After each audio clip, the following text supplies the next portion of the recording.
Welcome to the Great Detectives of Old Time Radio. From Boise, Idaho, this is your host, Adam Graham. If you have a comment, send it to me, box 13 at greatdetectives.net. Follow us on Twitter at Radio Detectives and become one of our friends on Facebook. Facebook.com/Radio Detectives. I do want to remind you the program is brought to you in part by the financial support of our listeners. You can support us on a one-time basis at support.greatdetectives.net. Also, we do have a mailing address there. And you can become an ongoing contributor at patreon.greatdetectives.net. Also over at greatdetectives.net this weekend, check out my review of the Boom Studios Avengers, Steed and Mrs. Peel, a very civil Armageddon. And you can get all of my reviews automatically sent to your Kindle through the Kindle store. And you can try that service out free for 2 weeks.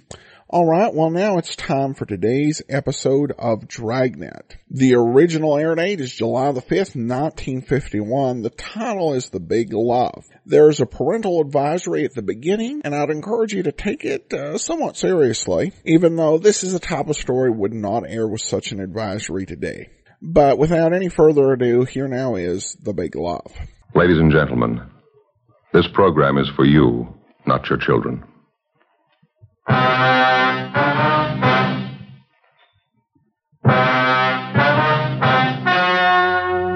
The story you are about to hear is true.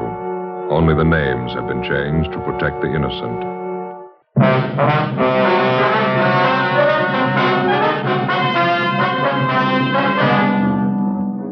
You're a detective sergeant. You're assigned a homicide detail. A woman and her 2-year-old child disappears suddenly. There's no apparent reason for it. 5 days pass. No trace of them. Your job? Find them.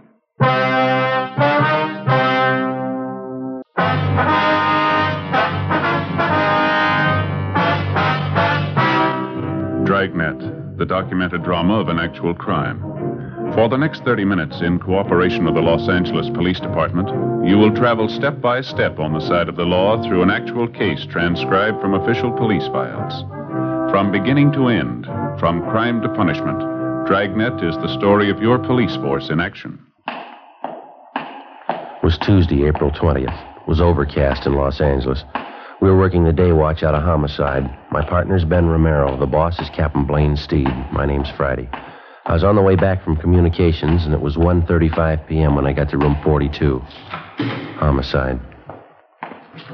Hi, Joe. What's doing? Oh, not much, Mac. Where'd Ben go? Inside, Captain's office. Be right back. Oh, thank you. Keeping you busy? Oh, about the same. A little hectic around the house, though. Well, that's right. Ben mentioned something about that. You're getting ready for a wedding out there, aren't you? Yeah, my daughter Alice. She's sure getting a nice fella. Is that so? Yeah, ambitious kid. Part-time accountant. Goes to law school at night down Loyola. Real nice fella. Mm-hmm. When are they getting married? Week from Saturday. Gonna be a big church thing. Sure glad it doesn't happen often. Oh, how do you mean? Big production. Never saw so many bills in my life. New dress for Alice, going away luggage, bridesmaids' dresses, eats, drinks, new carpet for the hall, new curtains in the living room. Wife must think I'm made of this stuff. Well, you should have had all boys, Mac. Yeah. You're giving your daughter away, huh? Yeah. Well, that reminds me, I gotta be sure and send my suit to cleaners, get a good press job on it. Sure is funny. What's that? It seems for years the wife's been afraid we'd never get Alice married off. Now it's finally in the works, the wife's still unhappy. Oh, well, how's that? Goes around moping around the house, wiping at her eyes, keeps muttering something about losing her little girl is leaving her. I don't know. Well, how old's your daughter? 32. Well, I'll be down in Stats office if anybody wants me. Right, Mac. Yeah. Oh, pardon me, Ben. Excuse me, I didn't see you. Okay. Hi, where you been? Making a couple of phone calls. I think we might have something. Yeah, what's that? The Gorman case. Huh? Had a call from one of their neighbors while you were gone. Where was that calendar of ours? Gee, I don't know. Well, here, I got one in my pocket here in my wallet. Oh, good. Here you are. Oh, thanks. Well, let's see now. Mrs. Gorman and her little girl Nancy disappeared on the 15th. Is that right? Yeah, Thursday. Why? And the husband, Mr. Gorman, filed a missing complaint on Friday morning, right? Yeah. What are you getting at? Well, you remember when we talked to Mr. Gorman, he couldn't think of any reason why his wife and his little girl should disappear like they did. Yeah. Remember me asking him the question if his wife ran around at all, if she was interested in any other man? That's right. He told you no, didn't he? This man who just called in, he lives out in the Gorman neighborhood. He swears up and down that Mrs. Gorman was keeping company with another man. Well, who is this neighbor, anyway? Name's John Pearson. He lives about 4 blocks from the Gormans. Well, we talked to neighbors a lot closer than that to the Gormans. They didn't seem to know anything about it. What else did this guy tell you? Well, let's see. The man Mrs. Gorman was supposed to be running out with is a Ralph Kane. Lives next door to Mr. Pearson. Well, how'd this Pearson sound to you? Pretty typical neighborhood watchdog. But here's the interesting part. Mrs. Gorman and little daughter Nancy disappeared last Thursday. Now, according to Pearson, this Ralph Kane hasn't been seen around since Friday night. He told me on the phone he saw Kane toss a couple of suitcases in his car late Friday night and drive off. So he hasn't come back yet. Yeah, it might be something. Well, how much of a romance was Mrs. Gorman supposed to be having with this Ralph Kane? Well, it's pretty heavy, according to Pearson. Said it's been going on for 6 months, anyhow. And Mr. Gorman didn't know anything about it? He got me there. If he did, he didn't let us in on it. Wonder if he'd have any reason to cover it up. Well, it's possible, I guess. Didn't want the scandal. How sure are you that Ralph Kane's really missing? Might be just off on a weekend, huh? No, I checked the place he worked. He's a printer. Didn't show up for work Monday. Didn't show up today either. No message, no excuse? Nothing. I called a friend of Kane's that Pearson knew about. Friend doesn't know where he's gone. Well, I guess we better get on it. It's the first decent lead in 5 days. Huh? Yeah. Just thinking, Joe. Neighbors like Pearson. What would we do without him? 5 days before, on a Thursday evening, a Mr. Philip Gorman returned to his home in the Westlake district of Los Angeles to find his wife, Barbara Gorman, and his 2-year-old daughter, Nancy, missing. There wasn't any note, no explanation of any kind. A few clothes were gone. Mr. Gorman filed a missing report, and a broadcast and an APB were gotten out on the mother and daughter. Neighbors, friends, and relatives were checked. No leads. Routine investigation failed to turn up anything. Mr. Gorman could give us no explanation for the disappearance. After 3 days, we got out a radiogram. Still no results. Tuesday, 1:50 p.m. Ben and I got in the car and drove out to see John Pearson, who'd phoned in the information about Mrs. Gorman's supposed boyfriend, Ralph Kane. We found Pearson out on the back porch of his home, feeding some milk to a pair of house cats. I thought everybody knew that, Sergeant. Mrs. Gorman running around with that Ralph Kane. I'm no busybody. I wouldn't have mentioned it all if this hadn't happened. You say Kane had been seeing Mrs. Gorman for the last 6 months. Is that right, Mr. Pearson? About 6 months. That's how long I've seen it go on. And James, don't be such a hog. Let Fred have some of the milk, too. Greedy little devils. Do you know of anybody else in the neighborhood who's been aware of this, Mr. Pearson? I mean, Mrs. Gorman and this Ralph Kane? Well, I know for sure that Thelma White next door knows about it. She's mentioned it to me. Kane used to park with Mrs. Gorman near that vacant lot by Thelma's house. Those were the nights that Mr. Gorman was working late. Would you know if Mr. Gorman was aware of this, that his wife was running around with another man? I'm pretty sure he did, Sergeant. That's the strange part about it. Well, how do you know, sir? Well, George, the man who delivers the groceries, he just happened to mention it to me once. All right, James. Right, it's all gone. Now run off and play. Yes, George, the grocery man, he made a delivery to the Gormans once and heard them rowing about it. George said Mr. Gorman was very mad, talked divorce, all that sort of thing. Well, how about the Gorman's little girl, Mr. Pearson, little Nancy? Tragic, Sergeant. Such a sweet little thing. Mrs. Gorman kept her under an iron hand. Imagine, the little girl's only 2 years old. Mrs. Gorman was after her with a stick all the time. She's not much of a mother. Not the way I look at it, anyway. Well, what's your opinion of all this? Do you think that Ralph Kane has run off with Miss Gorman? Well, what else can you think? 2 of them carry on for 6 months. Mrs. Gorman disappears Thursday. Mr. Kane leaves Friday night. What else can you think? This neighbor of yours, Thelma White, does she live in this house over here, over on the right? Yeah, that's right next door. You go over and talk to her. She's home now. Thelma will tell you the same thing I did. All right, sir. Thank you very much. Not at all, Sergeant. Just one thing I can't understand about Mrs. Gorman's little girl, little Nancy. Can't quite understand why she's gone. Doesn't seem to fit somehow. How do you mean? If you're going to run off with a man, you don't take your family along. 2:15 p.m. We went next door and talked with a neighbor, Thelma White. She told us the same story as Pearson. From the 2 of them, we got the description. DMV furnished us with the license number of Ralph Kane's car. We checked further with Kane's friends, relatives, and his landlady. No one had seen or heard from him since late Friday. We searched the duplex where he lived. No leads. We went back to the office and checked Kane through R&I. He had 1 arrest for petty theft. We got out a broadcast and an APB on him. Well, that night, Ben and I drove out to see the husband and father of the missing woman and youngster, Philip Gorman. He was employed as a groundskeeper at one of the baseball parks in the city. Pretty fair turnout tonight, huh? Yeah. Weather's cleared up a little. Probably helped, huh? Where's the groundkeeper shack? Down at the end there? Yeah, you can't see it from here. It's just below the end of the bleachers there. Oh. You come out here very often? Not as often as I'd like to. It's down this way. Okay. Watch your step there, Joe. It's a mud puddle. Yeah, I see it. Sorry, you'll have to get back in the stands. You're not allowed down this end. Hurry, Mr. Gorman. Friday and Romero. You remember that? Yeah, sure. I didn't recognize you for a minute. You got a few minutes, Mr. Gorman? We'd like to talk to you if we could. We're sure right now if you want. You found out something about the wife, little girl? No, sir, nothing definite. Got a few questions we'd like to ask you. Well, that's fine with me. I got nothing to do for a couple more innings. What's it all about? Well, when we talked to you at your house the other day, Gorman, you remember me asking if you could think of any reason why your wife and your little girl should disappear like you did? Yeah, I remember. There's nothing I can think of, Sergeant. Would you recall us asking you if your wife might have been interested in some other man, somebody she might go off with? Yeah, I remember all that. I told you I didn't think that was it. Now, look, if you know something and you're not telling us because you don't want the scandal, you can forget that, Gorman, because whatever you tell us is in strict confidence, you know. I don't know what you mean, Sergeant. I told you everything I know. Well, we'll be honest with you, Gorman.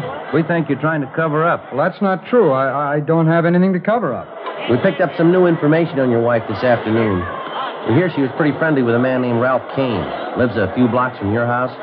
We hear that you knew what was going on. You and your wife, Barbara, had a row. You talked divorce. How about it? Well, let's go inside the shack here, huh? Get away from some of this noise. Fine, sure.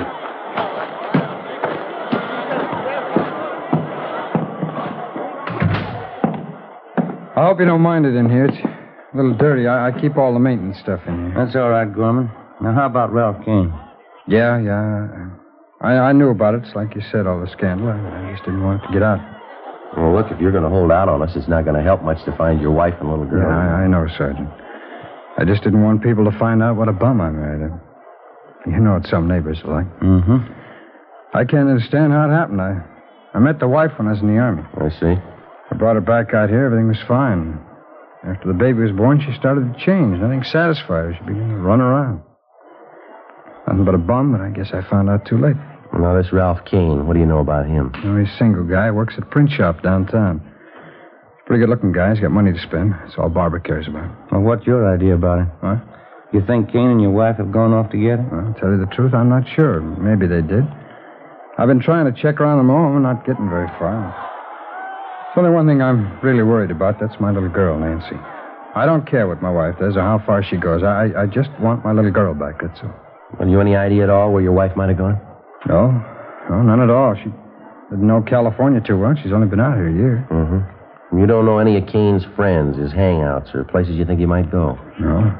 Well, I've never even met the guy, Sergeant. I'm going to, though. I know what he looks like. I'll meet him. Well, there's just one more thing, Gorman. If your wife was set on running off with another man, why did you take your little girl with her? She wasn't too devoted to the baby, I understand. Yeah, that's right. That's what's got me worried. The only thing I can figure out is the wife hated me more than I thought. She knew that I thought Nancy's about, the greatest thing alive. I guess rather than let me have her, she took Nancy along with her. Was it possible she might drop the baby off with some friend or relative and tell them to keep her? Well, I've checked on that already, Sergeant. You got the names of all the people we know. I'm sure they'd get in touch with me if they had Nancy. Well, we'll double-check them anyhow. All right. Now, if there's anything else comes up, you let us know right away, huh? All right, Sergeant. It's just the baby, that's all, Nancy. As far as I'm concerned, my wife never lived. It's kind of hard to take in a way. Yes, it is. I think you got the finest setup in the world.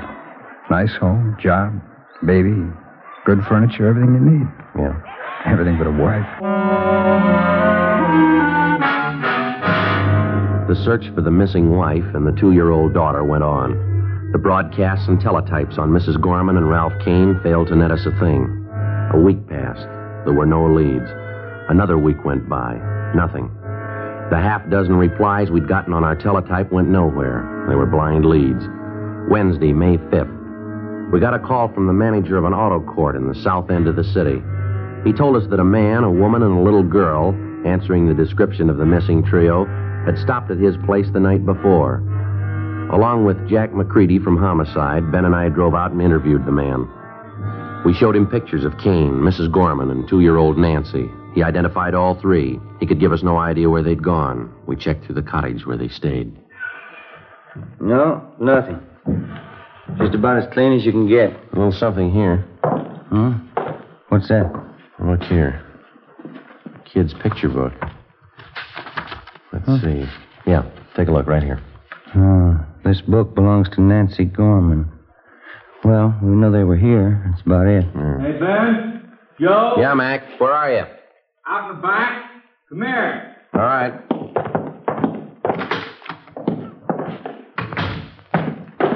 What have you got? Come here, have a look. Where'd you find that? Poking around this trash barrel here. Looks like part of a little girl's dress, huh? Yeah, there's not much there. Did you find the rest of it? Well, that's all there is, just that little collar. Take a look here, Ben. These stains right here, over here, too. Yeah. What do you think? Mac, blood stains? I'd say so. We drove back to the office to the crime lab and had Lee Jones run the stains on the dress. He ran a benzodine test and then a biological precipitant. The stains were made by human blood. Well, it still didn't put us any closer to the missing child or her mother. The search went on. We redoubled our efforts. No luck. Another 10 days passed. We had a few more responses to our all-points bulletin, but none of them panned out. On May 16th, we got 2 more leads to check out. They went nowhere. We got back to the office a little after 6 p.m. Better call Mr. Gorman after we check in, huh? Keep him off of our backs. Yeah, I hate to keep telling him the same thing. No word. Yeah. How about it? You call Gorman tonight, huh? All right. Mac, what's doing? Got something for you. Sheriff's substation called, East L.A. Yeah, what about? The Gorman case, they found him. Where? Another auto court right there in East L.A. Ralph Kane and Mrs. Gorman, they got them both under surveillance. Well, how about the little girl, Nancy? Well, that's a hitch. Huh? No sign of her.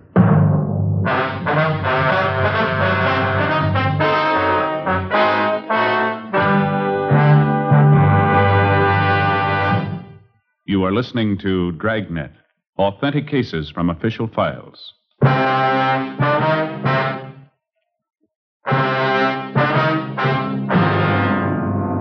Saturday, May 16th, 9 p.m.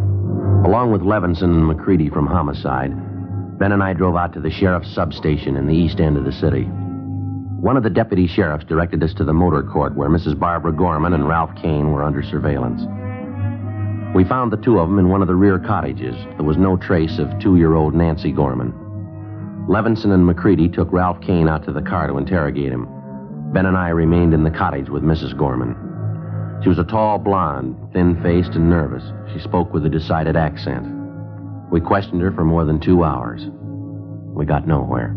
Why don't you sit down, Mrs. Gorman? Relax. How can anyone relax? These questions. You have no right to do this. Well, maybe you haven't got it straight, Miss Gorman. This is a pretty important matter. We'd like to find out about your little girl. I told you I don't know. She ran away. Yes, ma'am. Now, we've had 10 different versions. You stopped at a hotel in Nevada and she disappeared. You were at an auto court in Bakersfield. She ran away during the night. We've heard just about all of them. Now, how about the truth? I've told you everything I'm going to tell you. I don't know what's happened to the kid. She's gone, that's all. She's gone. Got to be an explanation for it. Where is she gone? She ran away. How many times do I have to tell you? I left with Raph. We went out of the city. After a few days, Nancy got lonesome. She wanted to see her father. We were asleep one night, and she ran away. That's all there is to it. It's simple. Why can't you understand? Well, you're going to have to do better than that, Miss Gorman. Now, how about the truth? What happened? You can't keep me here all night. Where's Raph? I want Raph. Why'd you take the child with you in the first place, Miss Gorman? It's pretty obvious that you didn't want her. Did Kane want you to take her along? Oh, no. He wanted me to leave her. Just he and I. That's all he wanted. Should have left her there, all this trouble, questions. There's an easy remedy, ma'am. What'd you really do with the little girl? She wandered off. It's the truth. We didn't know it. She wandered off. We couldn't help it. How about the little dress we found in that auto court with stains on it? Same questions. You always ask the same questions. What about the dress, ma'am? Do I always have to repeat? I told you. Raph got his hand. He was shaving. It was just an old dress, a rag. Raph bandaged his hand with it. Well, you usually wear bandages a while, don't you? You don't just throw them away. It was only a scratch. He didn't need the rag very long. Quite a few stains on the dress, ma'am. Must have been more than just a scratch. No, it was just a scratch. Can't you believe anything I say? No, not so far. Please. Can't I go outside for a few minutes? I have a headache. It's so hot in here. All right, Miss Gorman. Go ahead, man. Yeah, thanks.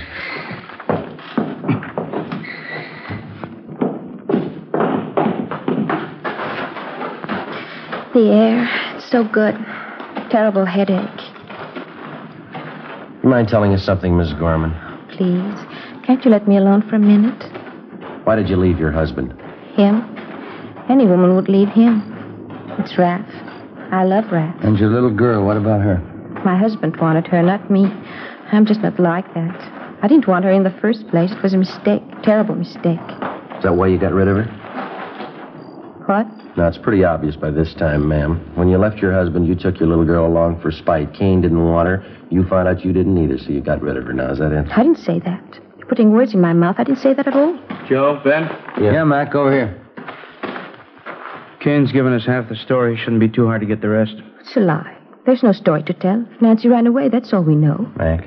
Kane says they tried some kind of a death pact. He and Mrs. Gorman here got in a room and turned on the gas. He didn't tell you. He didn't tell you. Afraid so, ma'am. That's your boyfriend's story. What else, Mac? Well, as I say, Kane and Mrs. Gorman got in the room, agreed to end it all. They had a little girl with them in the room. Well, why was that? Kane says he doesn't know. Seemed to simplify things, having the kid with him. He tell you what happened? Yeah, they turned on the gas jets. No. Don't. Never mind. Miss Gorman? Never mind. You don't have to say it. You want to tell us about it? Miss Gorman? Yes. I'll tell you. 3 a.m. We went back inside the cottage at the auto court. We gave her a cigarette, and Barbara Gorman sat down and told us the story. 4 days after she'd left with her 2-year-old daughter and Ralph Kane, she knew she'd made a mistake. She admitted that she never should have taken the child. She said the little girl seemed to be in their way all the time. Kane was all for deserting the child or sending her back to her father. Mrs. Gorman wouldn't agree to it, just out of pure spite. One night in an auto court, she and Kane had a big drinking party. They brooded over the mix-up that they'd gotten themselves into. Kane didn't have any money to get married. He knew he'd lost his job. Even if they could get married, Mrs. Gorman wasn't sure she could get a divorce. Another full day and night of drinking, and they decided on a lover's death pact. They turned on the gas. I don't get it, Mrs. Gorman. Why'd you have your little girl in the room with you? Why didn't you leave her with somebody, with anybody? Why? She was mine, wasn't she? I thought we could go together, all three of us, but it didn't work that way. Well, what happened? Well, Raph and I woke up. Our throats were burning. My eyes were burning. I looked over at Nancy. She wasn't moving. It was just like she was asleep. And what'd you do then? We got in the car and left. We found a nice place in the desert. There were nice flowers there. We buried Nancy. How about you and Ralph Kane? You knew you were in deeper. Why didn't you try it again? Oh, we did, a couple of times. We loved each other. It's the only thing we could do, but every time we tried, we couldn't go through with it. We'd try. We never could finish it. Raph got a job. We were going to buy a gun. Tomorrow, we'd try again. Can you show us where you buried your little girl? Yes. Place in the desert, out near Palm Springs. It was a nice place. There's lots of nice flowers around. You understand, don't you? We were in love, Raph and I. Yeah. My husband wouldn't understand the way I loved Raph. It was everything. It was the whole world, Raph and I. I didn't mean it that way for Nancy. It was a mistake. You've got to understand I didn't mean it that way. That's the way it is. Doesn't matter. You can't hurt us, not Raph and I. You can't take away what we've got. You'll never take that away. All right. You want to get your coat? Yes. Doesn't matter what happens. It's for Raph. I don't care what they do. I'll keep on loving him. Same way I love him now. Doesn't matter. We'll pay for our mistakes. Yeah, lady. They're going to cost you. At 5 a.m., we put in a call for Lieutenant Lee Jones and the crime lab crew and the coroner. When they arrived at the auto court, we drove to the spot in the desert near Palm Springs where Ralph Kane and Mrs. Gorman pointed out the spot where they'd buried Nancy. The body was uncovered at the exact spot. It was taken back to town to the county morgue, where an autopsy was performed. Kane and Mrs. Gorman were booked on suspicion of murder. By 5 o'clock that afternoon, we had the results of the autopsy. Yeah, Doctor. Uh-huh. Right. Thank you. Bye. What's the story, Mac? Not what we thought. Well, how do you mean? I think Mrs. Gorman sold us a bill of goods. Little girl didn't die in a room full of gas. What'd the doc say? He found 2 bullet holes in the body. That night, after hours of interrogation, Ralph Kane and Mrs. Barbara Gorman both broke down and confessed that they'd killed the child in cold blood. They pleaded drunkenness, that they weren't responsible for their actions. They were returned to their cells and held without bail. The child's father, Philip Gorman, was notified. The following morning, Ben and I accompanied him to the county morgue. It's this way, Mr. Gorman. Oh, thanks. You sure you want to go through with this, sir? Mr. Gorman? Well, I might as well tell you the truth. I'm not sure I do. It isn't going to help much, Mr. Gorman. Believe me, it isn't. Well, I just wanted to see you just once more. Yeah, well, it doesn't work out. Wouldn't be the same. Not the way you remember. Just wanted to see. I just wanted to find out. What's that? About her mother, Ralph Kane. Hmm. What is it that could make them do it? Little girl, she's only 2. What could make anybody do a thing like that? Your wife called it love.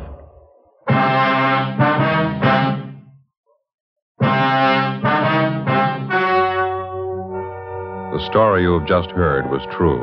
Only the names were changed to protect the innocent. On September 10th, trial was held in Superior Court, Department 89, City and County of Los Angeles, State of California. In a moment, the results of that trial.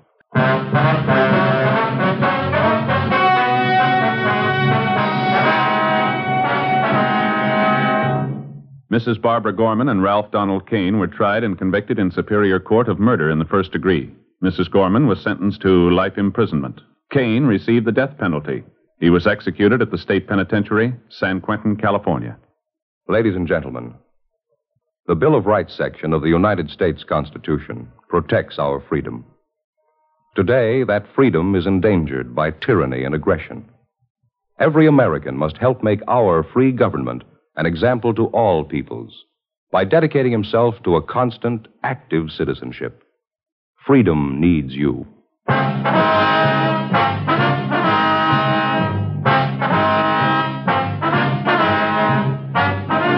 You have just heard Dragnet, a series of authentic cases from official files.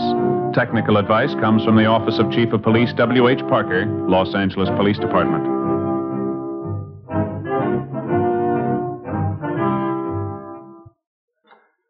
Stay tuned for Counter Spy, next over most NBC stations.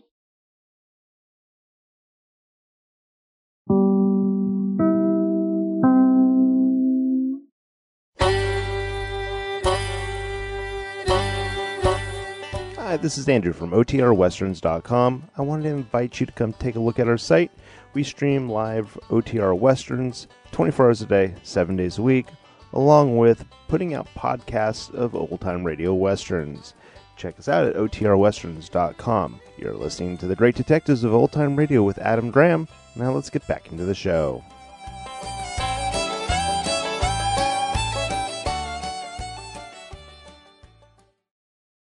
Welcome back.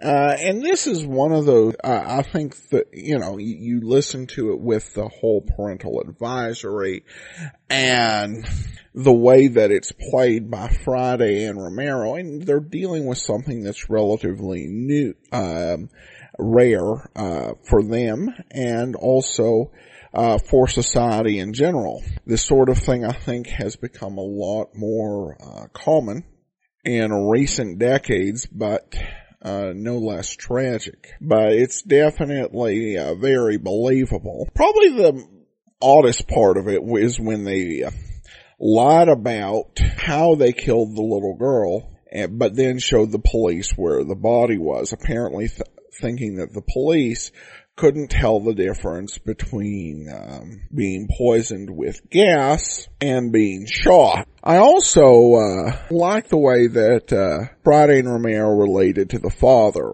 Once they got past the fact that he omitted to, his wife's infidelity, a level of caring. It's all, I think, very professional and respectful, but it's still being there for the father as he deals with the aftermath of this. I think that's really present in the last scene when they dissuade him from looking at the body, just knowing that this wasn't going to do any good. And this is something that a lot of people have experienced with not every police officer, but many investigating officers when dealing with crimes. And probably something that's underrepresented in media. So I like that portrayal. It was a very good story in that way. All right, well, now we turn to listener comments and feedback, and have an email from Andrew, who writes in regarding comments on Peggy Wibber at the end of the big run. She was an amazing voice actress. In one program, unfortunately I can't remember which one, she played 3 women, one about 25, one middle-aged, and an old lady. The only thing that gave it away was a little trick in her voice, which probably no one hearing her only once or twice a week would notice. Having a fairly good library of old-time radio, I hear her a couple times a day when I'm on an OTR binge. She really was one of those great actors and actresses who really made the golden age of radio work just because of how many jobs they took. And the way you really did make a good living in radio was, if you were character actors, you did a lot of jobs, sometimes, 8, 10 jobs a week, earning scale for each performance, but that's, steady work, and you can really, live on that in between, movie deals and things like that. But at any rate, thanks so much for the email, Andrew. That will actually do it for this week. Join us back here tomorrow for a very special episode of The Great Detectives of Old Time Radio. And Monday we return with Michael Shane. Next Saturday, another episode of Dragnet. In the meanwhile, send your comments to box13 at greatdetectives.net. Follow us on